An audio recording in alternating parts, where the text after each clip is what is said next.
그러면 이러한 실험 기법 자체 효율적이고 정석적인 방법이긴 하지만, 아니, 처음부터 설계를 어떤 곡선의 모양까지 고려해서 할 수 있는 방법은 없을까? 라고 생각을 하다가 이제 FX라는 프로그램이 나오게 됐어요. 그래서 FX라는 프로그램이 뭐냐면 우리가 단계별로 이렇게 나눴던 실험을 한 방에 해결하는 어떤 프로그램이라고 봐주시면 될 것 같습니다. 그래서 FX는 실험 설계부터 분석하고 그리고 최적화까지 모두 하나의 플랫폼에서 수행할 수 있는 프로그램이라고 보시면 좋을 것 같습니다. 그래서 전통적인 DOE 방법에서 최신 설계와 모델링 기술이 결합된 어떤 프로그램이라고 보시면 좋을 것 같은데요. 나중에 실습을 통해서 보여드릴 거지만, 그럼 처음부터 어떻게 설계를 선택해야 되는지 하나하나씩 확인을 하실 수가 있어요.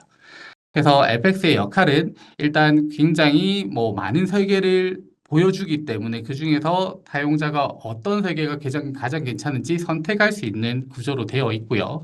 그리고 더 정확한 모델을 구축할 수 있고 더 빠르게 최적 조건을 찾을 수 있다는 장점들이 있어요. 그래서 핵심 구조는 설계부터 모델링, 최적화까지 한 방에 해결할 수 있는 어떤 툴이다라고 봐주시면 될 것 같아요. 클라우드에 있는 웹 기능들을 다 사용할 수가 있는데 그중에서 여러 가지 미니 탭도 사용할 수가 있고 여러 가지 기능들을 사용할 수가 있어요. 이거를 보통 통합적인 솔루션 MSC라고 합니다. 미니 탭 솔루션 센터라고 해요.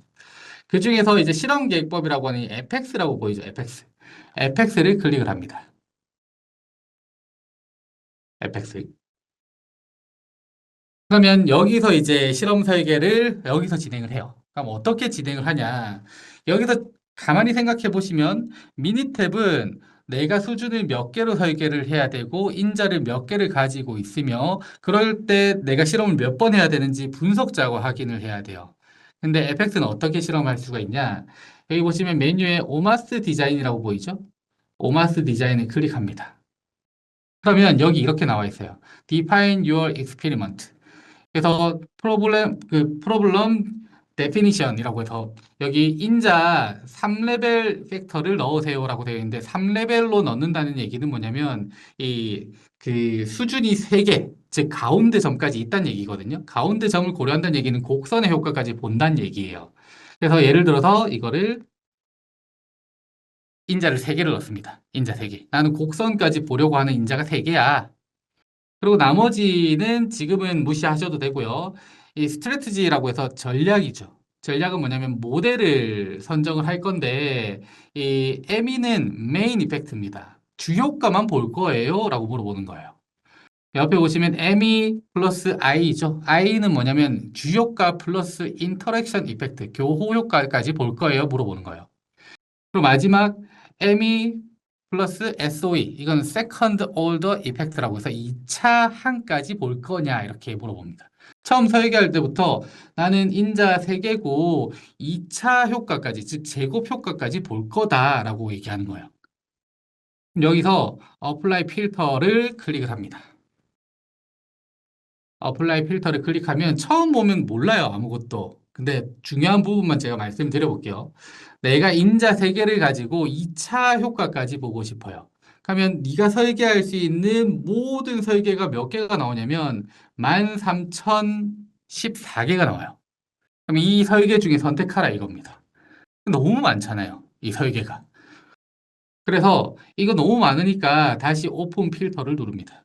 너무 많으니까 좀 줄여야겠죠. 그러면 이 define your experiment 이거 대신에 이 디자인 사이즈, 파워 앤드 앨라이징 이 부분을 클릭합니다. 그러면은 이게 뭐냐면 디자인 사이즈, 내가 실험할 수 있는 예산을 여기다 넣으시면 돼요. 실험할 수 있는 수. 예를 들어서 저는 20번에서 28번밖에 실험을 못해요. 예산이 이거밖에 없어요.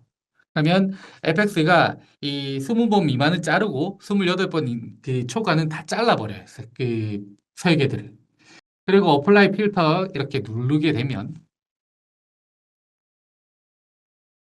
이게 아까 13,000 얼마에서 이제 3,555개로 줄어듭니다.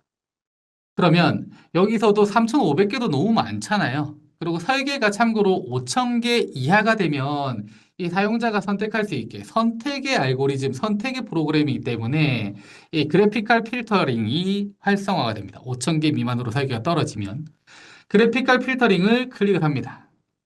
뭐 이상한 그림 하나 나오죠.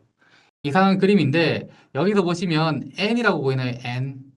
N은 뭐냐면 20번에서 28번 실험할 수 있는 이 하나의 선들이 다 설계들입니다. 설계들. 그러면 분석자는 난 24번에서 28번까지만 할 건데 라고 하면 이렇게 선택을 하시면 돼요. 선택해서 줄이고 선택해서 줄이고 그럼 선택하게 되면 3,555개 중에서 2,800개 정도로 줄어들죠. 그래도 많다라고 하면 이 센터 포인트 난 그래도 공률 좀 확인해야 되니까 그래도 못해도 한 중앙점에서 2번 내지 4번 실험해야 돼. 이렇게. 선택을 하면 1342개로 또 줄어든 거 보이시죠? 그래서 어떤 설계가 더 좋은지, 예를 들어서 우리는 D 최적성, 이게 뭐 정보를 확인하기 위한 어떤 지표라고 보는데 높을수록 좋은 지표예요. 이 D 최적성을 80% 이상으로 하고 싶다. 그럼 74개로 줄어드는 거 보이시죠? 분석자가 알면 알수록 굉장히 효율적인 설계를 바로 선택을 할 수가 있어요. 그리고 예를 들어서 2차 끼리, 그 제곱항 끼리 상관관계는 굉장히 난 낮았으면 좋겠는데 라고 하면 한 0.4 밑으로 좀 떨어뜨리고 싶다 라고 하면 4개의 설계가 나오죠. 그러면 여기서 Apply Graphical Filters 이걸 누르시게 되면 마지막 테이블이라는 게 활성화가 돼요. 테이블. 굉장히 많은 설계들 중에서 내가 선택한 이 설계들 중에서 4개가 남았어요. 이렇게.